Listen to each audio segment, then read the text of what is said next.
I think this place is as good as it gets in college basketball, right? This is the upper echelons. This is as good as it gets. And, you know, to be able to hang on when there was that transition was a blessing, man. You know, I had my office completely packed up, boxes ready to go. I remember when he got the job and Thad Matta was in here, I just said, hey, you know, let me stay out of the way. I get my stuff coming in the evenings. And, you know, they asked me to do a project or two. And, you know, like anything, I try to do it to the best of my ability. And I think it came back maybe a little bit better than they had originally thought. And I remember when Woody was walking by my office and saw me packing everything up, he was like, where do you think you're going, young man? And I was like, Coach, I have no idea. And he said, you're not going anywhere. So, you know, that was the world of weight off my shoulders. I remember when we got let go, I was sitting on the front stoop of my townhouse and had just gotten married with Jess, just pulled her off a really good job in Akron, Ohio, sitting on the front stoop, like crying, you know, having to file for unemployment. Like those are some tough times, but it's part of the business. And was very fortunate to stay on with an unbelievable staff. And, you know, moving up, there was things that happened, which I hate, you know, but it's part of the business. And, you know, very, very fortunate that he gave me the opportunity and the chance. And Coach Woody's been unbelievable to me and my family. And, you know, I just want to work extremely hard and try to get this place back to what he wants, and that's to be atop of the Big Ten and chasing Final Fours and national championships. Welcome back to The Player's Perspective, a podcast hosted by Miller Kopp and powered by Hoosiers Connect. As the official NIL collective of IU Athletics, Hoosiers Connect provides exclusive access to IU student athletes, offering fans an inside look at their lives both in and out of competition. Tune in weekly to hear stories and perspectives from the incredible athletes that make Hoosier Nation proud. Brian Walsh, this conversation was very, very interesting. You and Brian kind of look like identical. You could be brothers. He would love the fact that you just said that. He would love that. But I love his energy. His energy is big time, and he's very locked in. He's focused on his job, on the task at hand, and recruiting especially. This was a big recruiting episode. Yeah, and which I think IU fans will like. I think so too. It was eye-opening to me how he looks at guys, how he looks at recruits, kind of the problems and the new hurdles that are rampant, you know, among, you know, college basketball now. And it was interesting to hear from his perspective. Yeah. No, it's a let's go Brian Walsh is what it is. Let's go, man. Let's get to it, man. It's been a long journey, and now we're sitting here and I'm a podcast host. I used to be a player here under you, under Woody and you. Yeah. What was that like? You know, it was a little getting used to your acquired taste in the best way possible.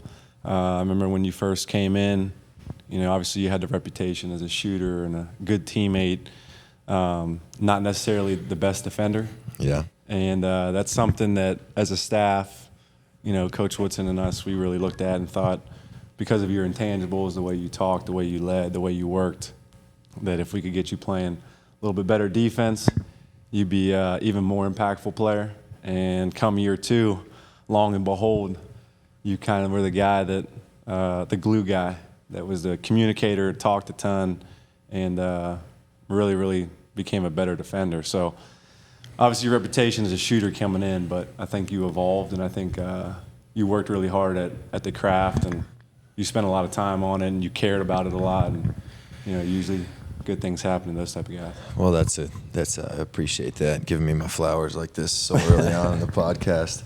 But you weren't always an assistant, you know, in the, you know, normal word. What was that journey like for you, you know, just coming up the ladder, and even from a player? Because the player to coach jump, I don't know what that's like, but I'm sure it had its ups and downs.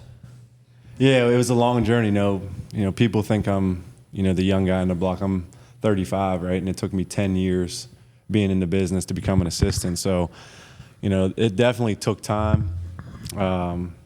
switching over from a player to coach, you're right, it's not easy, especially, where I did it. I went from playing at Akron and then went right into coaching at Akron, right? And everyone's kind of looking at me like, those are still my best friends on the team. First year out, are you really a coach? Are you hanging out with the guys? So, like, that was something that I felt like I needed to remove myself from. So I only stayed 1 year at Akron for 9 months because of that reason. Mm-hmm. And then I went over to Dayton with Coach Miller as a GA, and we experienced a ton of success. And I think the thing that really helped me was kind of like how you worked, was like there was nothing below me, and whoever was around me, I was going to try to make their job easier. And I just worked extremely, extremely hard and built a lot of trust. And, they gave me more and more. And as I moved up, I always knew I wanted to be an assistant and a head coach eventually one day. And, there's really no cheating it, no shortcuts, as they say. So putting in the time, learning, and I would always try to prepare myself as if I was an assistant. So I would try to recruit when I wasn't in the recruiting chair. I would try to, do a lot of things, scouting perspective, for the assistant coach when I was paired with him, to lighten his load. And, now I'm here. I don't think people realize that, you were GA, correct? Mm-hmm. For how many years? 3. 3. GAs are paired like with assistant coaches if, the program is able to do so. Right. Talk about like those responsibilities, because I don't think people realize like how much you have to do as a GA and how many hats you wear and all that goes into that. Being a GA, I still remember those days. There was some things that I was asked to do at the time that I'm looking now, I'm shaking my head like I can't believe I did that. But it was kind of like whatever the program needed. Yeah. But, like you're saying, you're wearing a ton of hats. You're spending an irregular amount of time around the program, in the office, beating guys there, staying late, still going to school, still doing all these different things. But, I think there was a quote the other day from I forget which coach it was. It was actually John Calipari at Arkansas. He just said that this game, like, it respects the grinders. And, that's what I tried to be early on, and even now, just continuing to work extremely hard and bringing value. But those GA days, man, I have some stories I probably can't put on air. But yeah, we'll talk about it off air. Unbelievable experiences as Yeah. a GA. You learn a ton. You get a ton thrown at you. And it's really kind of, in this business, kind of sink or swim. You either can do the job and or you kind of get burned out and get out. I feel like, what was the transition like in terms of recruiting? Because you said you were a player, then straight to a coach, and you were basically the same age as those guys, to an extent, just played with them, best friends with them, to then having to recruit, guys, or be a part of recruiting. Because that's one thing, as a potential, coach maybe in the future, for me, that's the one thing I can't get over is like recruiting. I guess what makes a good recruiter? Yeah, you could ask that to 100 different people, you get 100 different responses. But, I've obviously had some mentors along the way for me to observe and kind of see how they do things. There's really no one right way. I think you got to really know who you're recruiting, the type of kid that you're recruiting. Does he love to be recruited? Does he want to hear from you? Is he quiet? Does he want to, not hear from you every day? I've experienced both. And the one thing that I try to pride myself on to be a good recruiter is just be consistent. Mm-hmm. I know that's what we talk about as a player a lot, is just you being the same way every time. It doesn't matter if a kid's playing great, if he's not playing well, like if you just kind of stay consistent with them and keep the communication where it needs to be, I think those kids and their parents will really respect that, because when kids don't play really well in AAU or they have a bad weekend, the coaches go back, evaluate, move guys around on the recruiting board, and maybe you don't hear from them as much, but if you can kind of just stay consistent with it and know who you're recruiting and kind of just cater to how they like things, I think that gives you at least a chance. And then obviously you need the head coach to come in and finish the job. How much does that change? You mentioned the big board or whatever. Does that change based on how guys are playing or over the course of a summer? Yeah, I mean, I don't want to get too in detail with it, but every school has a recruiting board, and you got X amount of players on a depth chart at each position, and you're going out and evaluating them every weekend and watching them very closely, and those weekends are over, and you come back to the office on Monday, and you talk and you call and you try to figure out who's the best, and slide those cards around, and as the end of the summer kind of narrows, you kind of trim the list, and then it's like all hands on deck. Let's go try to get these guys, get them on campus. That's interesting. I never took any account into like how that like changes throughout the summer. For me, as when I was in high school as a player, it's more of just I want to get out there and play as good as I can. Yeah. And for me, it was like my role in the team in the UAA circuit was to score. So I didn't want to score the ball. And get offers and play well and get to the camps and all that stuff. But I can't imagine there's some guys that are probably not the easiest to recruit. No, I mean, especially nowadays. I mean, there's a lot of cooks in the kitchen. There's a lot of people around each recruit, so you got to kind of try to find what we call the champion around them, as far as who's going to have the influence of them. But it could be anywhere as simple as kid, mom, dad. It could be kid, mom, dad, uncle, trainer, AAU coach, high school coach, like 6, 7 deep per kid. So I mean, that's our job to kind of figure out who's who and make them a priority. But let me spin it on you here. All right, what was your mindset? Because I'm curious. Okay. You're not too far removed.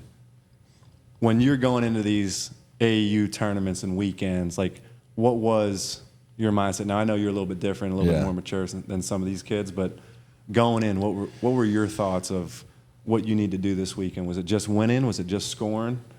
Okay, so for context, I was on the Under Armour circuit. I didn't really have any big-time offers going into my last summer. I had like Rice, local stuff in like the Houston, Texas kind of area. No high major offers, no Big Ten offers.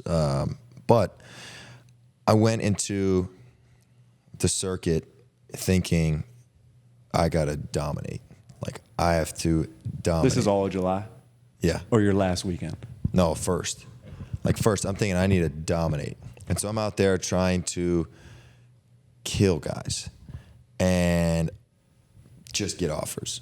So my thing was like, okay, I just need to get offers because I didn't really have any big-time offers from the schools that I wanted or the level that I wanted.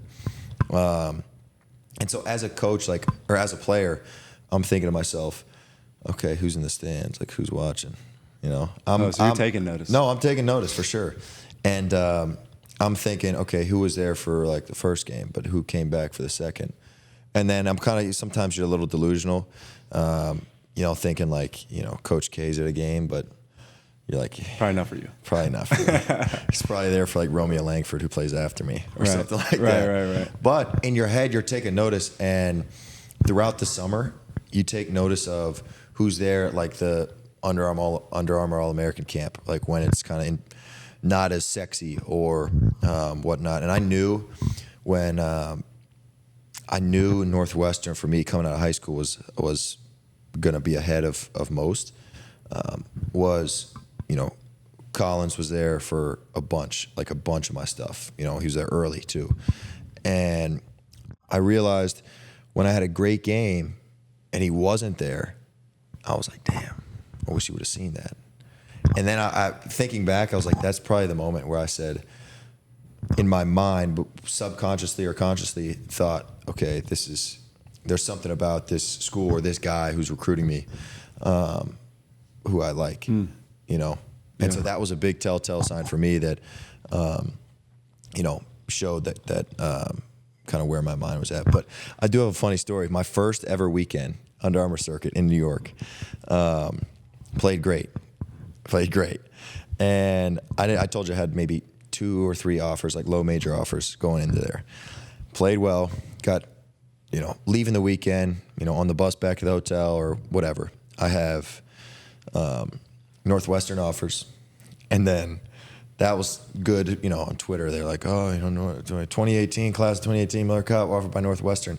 And you're like, Gets the ball rolling a little bit. Some other coaches are like, It does, yeah.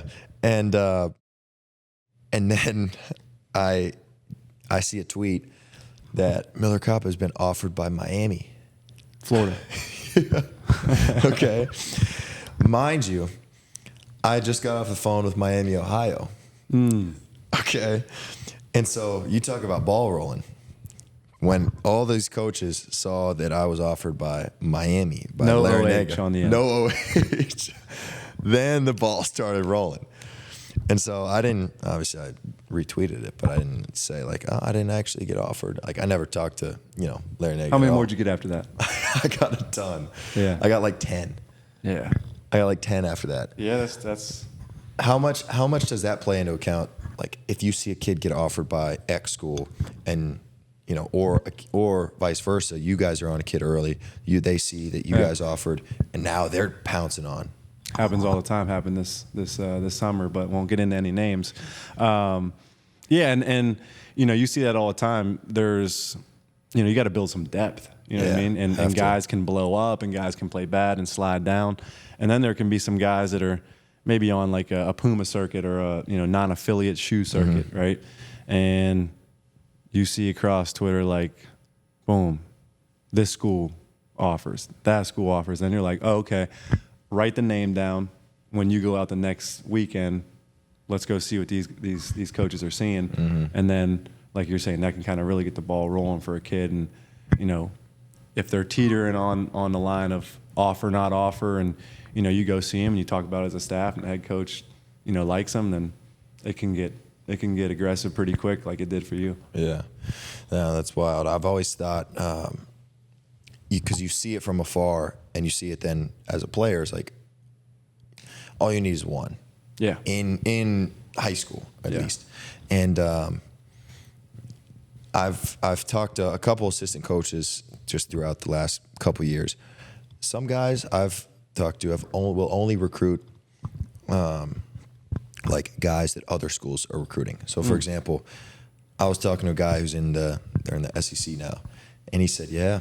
He goes, whoever this coach offers, we recruit him too. Wow, no. Yeah. I mean, we certainly don't do that. I was always told, growing up in the business here is just trust your eyes. Yeah. In which I do. When I go out there and if I like a kid, like, there was a kid from Texas that I liked very early on, had zero ties to him, no relationship to the program, anything, but like I knew like that dude could play. Yeah. And then we started recruiting him. I think you have to trust yourself, right, in your evaluations. And it's not all about, like, can the dude score, right? It's all the intangibles. At least I look at a ton of the intangibles. Bad call, how's he react? When he comes out of the game, does he dap up his teammates? Does his teammates like him? All those types of things. So, I mean, you could go on forever talking about recruiting and what all goes into it. But, no, like you said, it really only takes one. And I think as you go out and evaluate from spring to summer, like, do guys get better? Because you see them in the spring and in April, and then they have the month of May. We don't see them. Just recently, we were able to see them maybe once or twice in June, and then come that third month in July, it's like, did that kid get better? And then, you see a lot of these offers happening later in July because the coach has seen them April, they got better. You saw them in June, then they saw them multiple times in July, and it's like, all right, we're ready to go on this kid come late July. Where do you see recruiting going from here with the landscape of college sports right now? Well, I do know that some guardrails they're trying to get some in play here, and I think we desperately need it because this kind of has fallen off the map as far as where things are at currently, and guys have really capitalized on it. This past year, this upcoming year, the guys are going to really be able to, set themselves up for a long time. But I do think that there's going to have to be some type of guidelines and maybe a cap, for us teams to, try to have some type of ceiling of what we can do for these kids. Because right now it's a free for all, and the rich get richer. And the teams that can afford to do some special stuff for these kids tend to get the best players. And until that there's a little bit more of a level playing field, you're going to kind of see it continue to go where it's going, where there's no cap and there's no ceiling, and it's continuing to go like this. What are the without prying Heck of a too time much- to be a player, No, man. You felt it a little bit. And this is a special place. I'm sure you can probably talk about Exactly. some of the No. experiences you've had with Well, that's the thing. your is clothing line and whatnot. Yeah, well, it's really been the like the actual university, that I've benefited off of, and in the family atmosphere and the community and that stuff. That's, but again, I feel like the ways that I've benefited, like this podcast or the brand, the clothing brand or whatnot, have all been because of, in direct proportion to the work that I've put in. And, it's different than now. It's like, I came here for basketball to play on the biggest stage. That was it. None of the like NIL stuff. It was like, I want to play in front of the biggest crowd, the best fans, the craziest fans that I could. Yeah. That was it. Mm-hmm. And now I'm just thinking to myself, like, the intangibles, like finding the intangibles, I feel like is so much more important now, because once you get X amount of money thrown your way, it only just emphasizes who you really are. And so if you're, an asshole, you're going to be more of one. Yeah. If you're a good dude, you're going to be more of one. If you're a good teammate, you're going to be better teammate, And I guess that, how's that changed how you talk to guys? Or does it not at all? I think it's not really changed how we talk to them. It's how they, talk back to us. When a kid's, super highly recruited and being pulled to this prep school and being offered this and being offered that and all this different things that are becoming available to these kids. Like, you go from a kid that may be quiet to not having a ton of confidence to like uber confident, getting a little bit of an ego. So it's like you're saying, like, can you be consistent throughout? Can you be a good person? Because saying money can change you, like, there's a little bit of that going on. Mm-hmm. And not only that, like, you're not just dealing with the kid, you're dealing with the parents, and the parents haven't seen this type of money. Yeah. You know what I mean? So, and I don't want to make this whole No, podcast I know. about that, but it's where we're at, and it's a real thing, and I think it's affecting, the game, the purity of it. But that's why we loved you, and we're trying to find guys that want to be here for the main thing, and that's basketball and education, which we feel is the driving force of everything that comes with this great place, right? Mm-hmm. Yeah. No, it's an interesting. Yeah, we don't want to make it all about that, but that's kind of what it is. That's about. That's what right now the game is about. And I talk to guys who,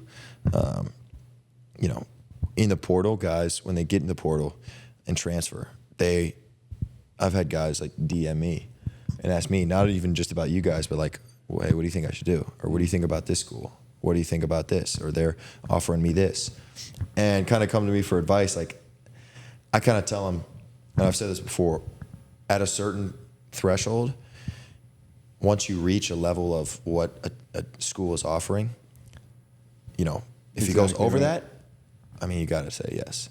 But if it's around or under that or kind of around the same, then it's about the basketball. Because I've always thought, if the basketball sucks, if the court product sucks, it's like everything sucks. It's all. I'll disagree with you with one thing is, if someone's doing this for you and someone's doing that for you, like, we hold a trump card.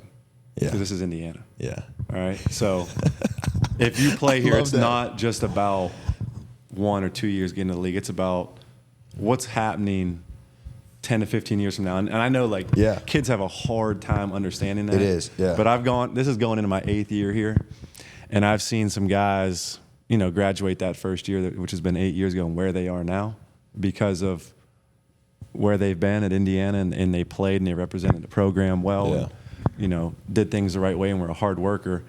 And this place never stops giving. Mm-hmm. So, you can take a little bit more on the front end, right, and have a short-term thinking, or you can, hopefully have someone good around you that's saying, hey, that's a huge brand that's going to take care of you for the next 40 to 50 years, which is ultimately going to help you forever. So I don't want to hear that what can you do for me right now? It's about no, now no. and That's and, what I'm saying. and That's later. why I came here, and that's why I'm thinking, if guys don't understand that, it's about how you can get set up in the future as well. Especially the in-state kids. Yeah. Even more of a Yeah. of a thing, but Of an to impact. each their own.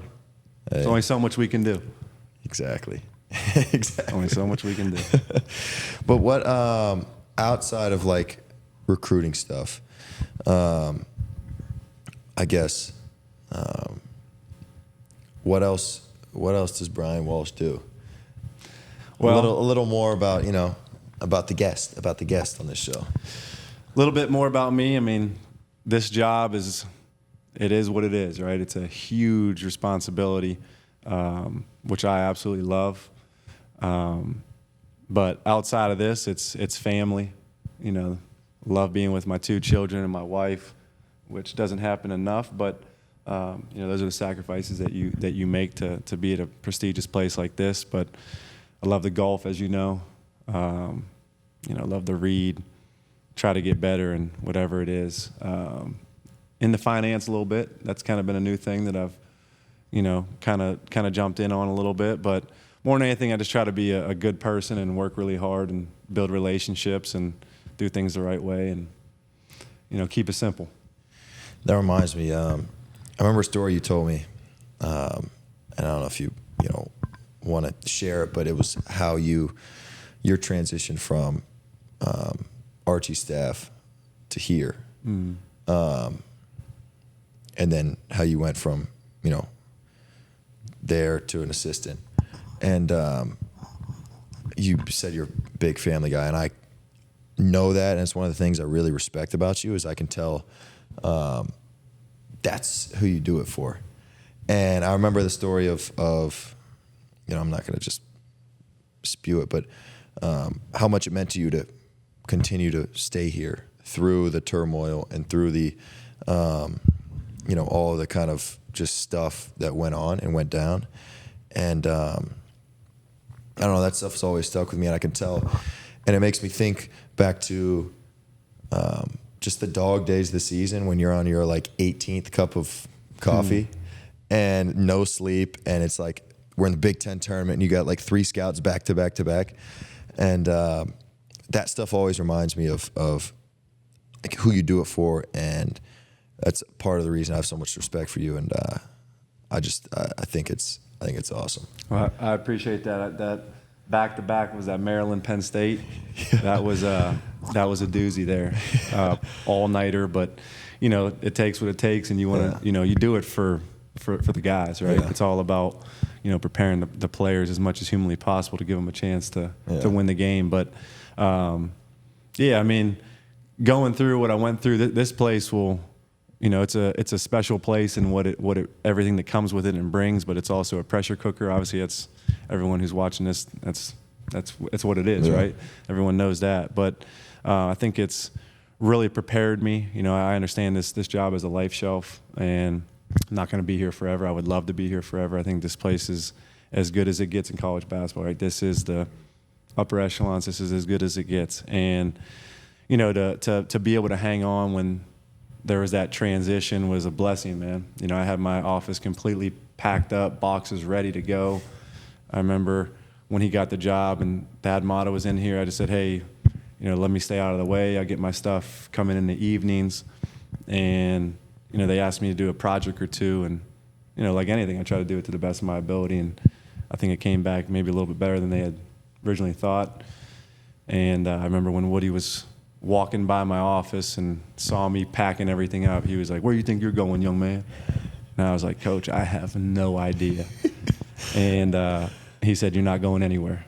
So, that was the world of weight off my shoulders. I remember when we got let go, I was sitting on the front stoop of my townhouse and had just gotten married with Jess, just pulled her off a really good job in Akron, Ohio, sitting on the front stoop, like crying, having to file for unemployment. Like those are some tough times, but it's part of the business. And was very fortunate to stay on with an unbelievable staff.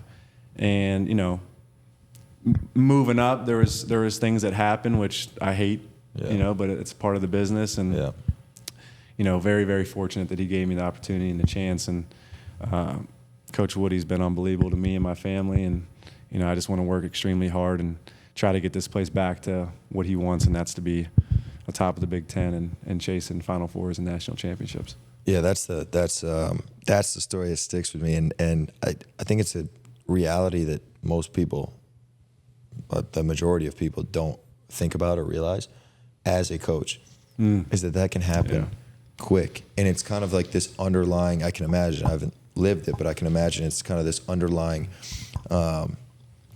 feeling of like anxiety, kind of like you're always a little on thin ice, no matter what, especially at a place like this. Like it's you gotta do your job, but like that's a tough part of the business that I think not many people seem to understand or realize. The hardest part, like, it is what it is, right? Coaches come and go, and I've seen a lot come and go, and but the hardest part, you know, for me is just, you want to plant somewhere, right? And you want to have your kids grow up, and you get close to friends, and, you know, it's hard to plant because you're always kind of on the go, you know, what's next.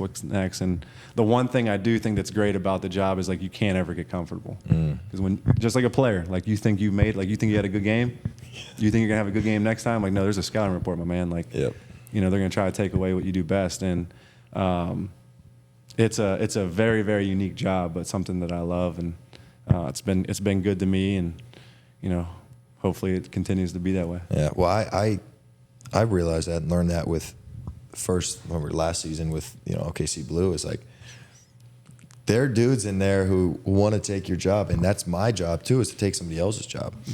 And once you get comfortable, you are dead. And it's not complacency. Like, you don't stay the same. You drop off the, you know, face of the earth, and you're done.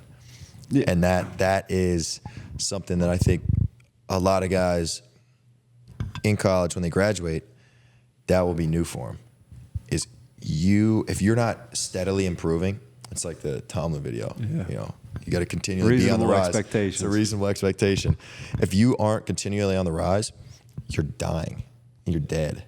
And I realized that early in OKC, that, man, those dudes they have high expectations of how you learn, of how quick you pick up things, and the consistency, like you said, of what the work is supposed to look like. Well, you see all these different coaches, from Kurt Signetti to, you know, Caleb DeBoer over at Alabama. All everyone talks about is just fighting that complacency, right?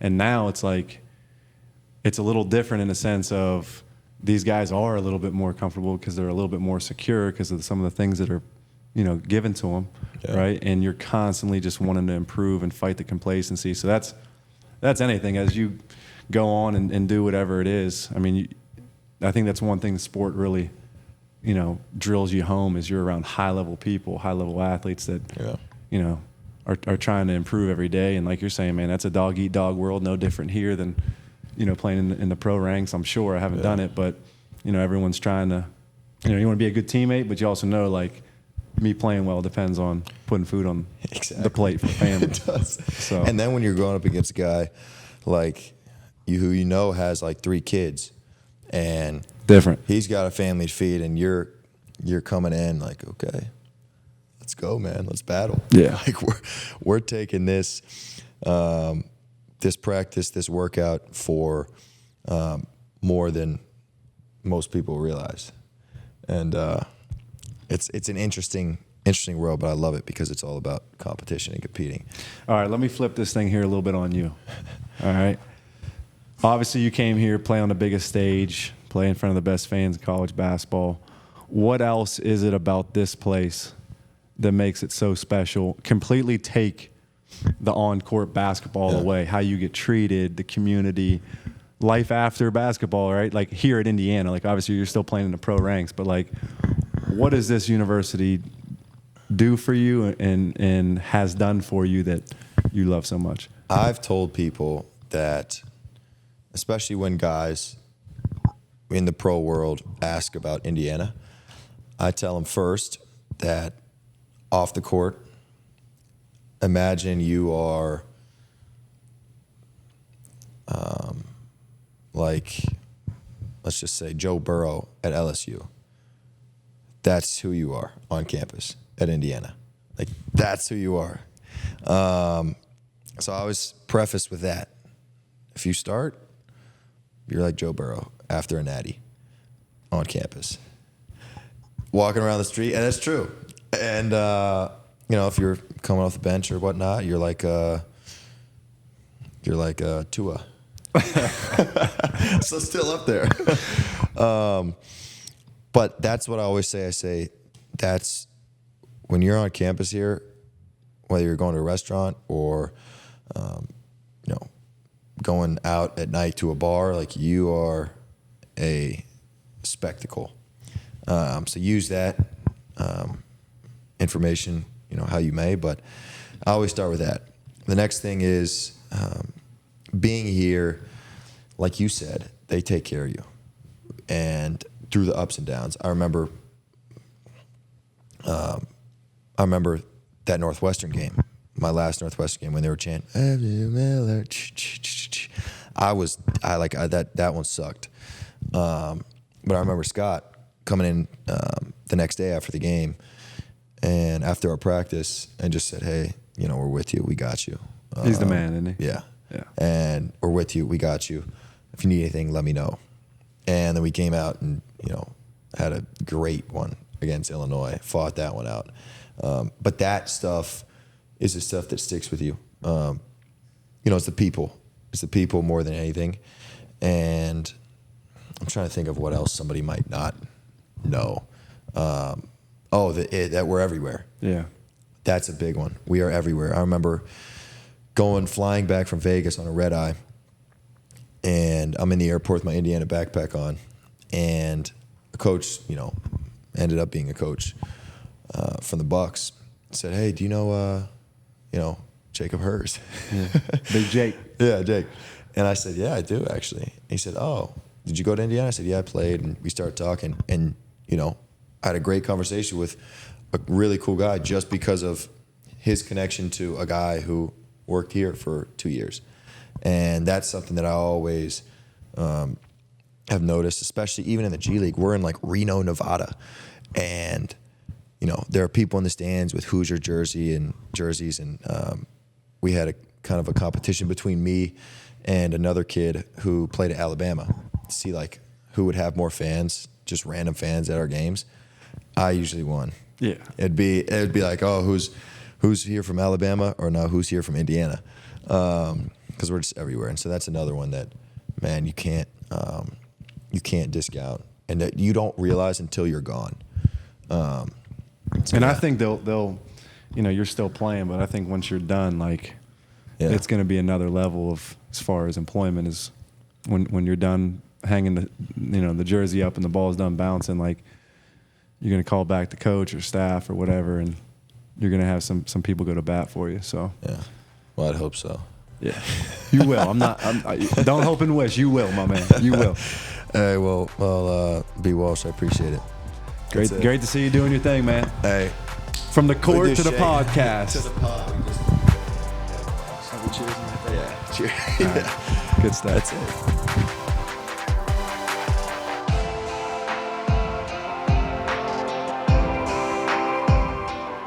Like, going back to the energy thing, like, you have to have good energy in a job like that nowadays, because everything is, like, the goalposts move every 20 minutes. Yeah, and you just got to have the mindset. It's like, all right, great, let's jump into it. Like, let's dive into it. And he seems like he has that. He's ready for it all. And it's funny when he's a good basketball coach, of course, but he's a really good recruiter. And it was funny, even before the podcast started, we were talking about. I said how I hated when a coach called me at 9:00 at night, and he said, "Oh, dude, that's the best time to call." And I was like, "Why?" He said, "Family's asleep. You're not really doing anything, and you're always by your phone." And I was like, "Man, it's kind of interesting." But it's funny to see how the coach thinks in that aspect of things. I wonder how many days how many hours a day he spends on his phone. Yeah, his screen time is probably nuts. I mean, he said he called one recruit like 700 days in a row. Yeah. That's nuts. How would you feel if somebody called you 700 days in a row? I don't Because know. he said like it depends on the person. Yeah, yeah.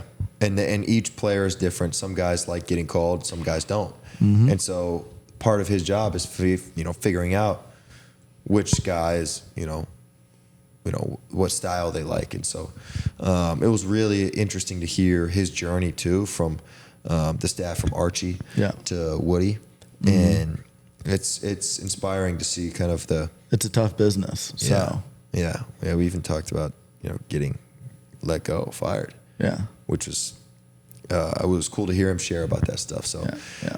And I see a lot of you, or I see a lot of him in you what I don't know what you mean with by like that. a coach and stuff like that coming up. Yeah. I see the gears moving in your head a little bit for becoming a coach. That's why these podcasts are very interesting, because and exciting for me, because I can kind of pick the brain of people I might want to be alongside in the future. So it's a selfish, but I think good intentions are behind it. Yeah. We hope you loved this episode of Players Perspective. Don't forget to hit the subscribe button so you never miss an episode. Stay connected with Hoosiers Connect on social media for even more exciting content featuring IU student athletes. Until next time, Hoosier Nation.